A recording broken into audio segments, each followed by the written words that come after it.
dead of Hollow Creek. Hollow Creek was a small, once thriving town surrounded by dense woods and rolling hills. But that was before the sickness came. No one knew where it started or how it spread so quickly. Within weeks, the town was gripped by an unimaginable terror. The dead didn't stay dead. It began with a few isolated cases: an old man found wandering aimlessly near the cemetery, a young girl missing for days suddenly reappearing at her doorstep, her skin pale and cold. But soon, the plague spread like wildfire. Those who died from the sickness or other causes began to rise again, their eyes hollow and lifeless, driven by an insatiable hunger for life. The town's few survivors banded together, barricading themselves in the old church at the center of Hollow Creek. Among them was Daniel, a former sheriff who had lost his family to the plague, and Maggie, a schoolteacher who had seen her students turned into monsters before her eyes. There was also Father Gregory, the town's priest, who prayed for salvation even as the dead pounded on the church doors. Every night, the sounds of the dead filled the air, their low moans, the shuffling of feet, the scratching at the windows. The survivors took turns keeping watch, their nerves frayed by the constant threat. They knew the church was only a temporary refuge. Supplies were running low, and the dead were relentless. One night, during his watch, Daniel heard something different, a soft tap on the church door. At first, he thought it was one of the dead, but then he heard a voice, weak and pleading. "Please, let me in." Against his better judgment, Daniel opened the door, revealing a young woman, disheveled and terrified. Her name was Emily, and she had been hiding in the woods, avoiding both the dead and the river. She spoke of a place beyond the hills, a fortified camp where survivors had gathered. It was their only hope. The group decided to leave Hollow Creek at dawn, knowing the journey would be perilous.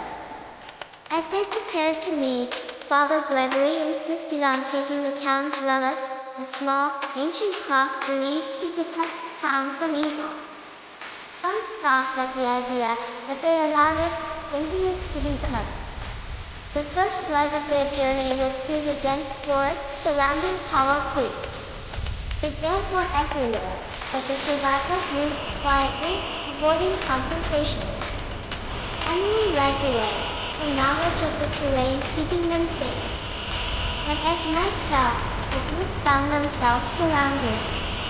The dead emerged from the shadows, cutting off their path.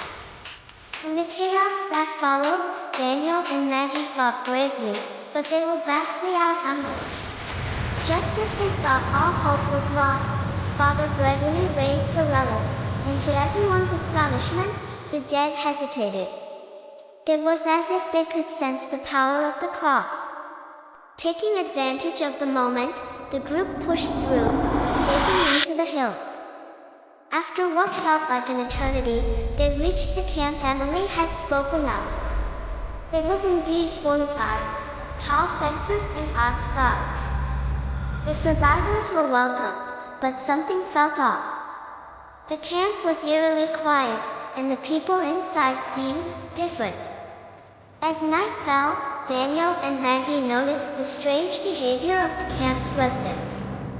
They rarely spoke, and when they did, it was in hushed tones. Father Gregory, too, sensed a dark presence. He kept the relic close, feeling its warmth as if it were a shield against something unseen. That night, Daniel was awoken by a noise, low, yellow black. He crept to the edge of the camp and saw something that made his blood run cold. The residents, those who had seemed so welcoming, were not alive. They were the dead, preserved in a twisted mockery of life. And they were feeding on the few remaining humans who had been lured into the camp. Daniel rushed to warn the others, but it was too late.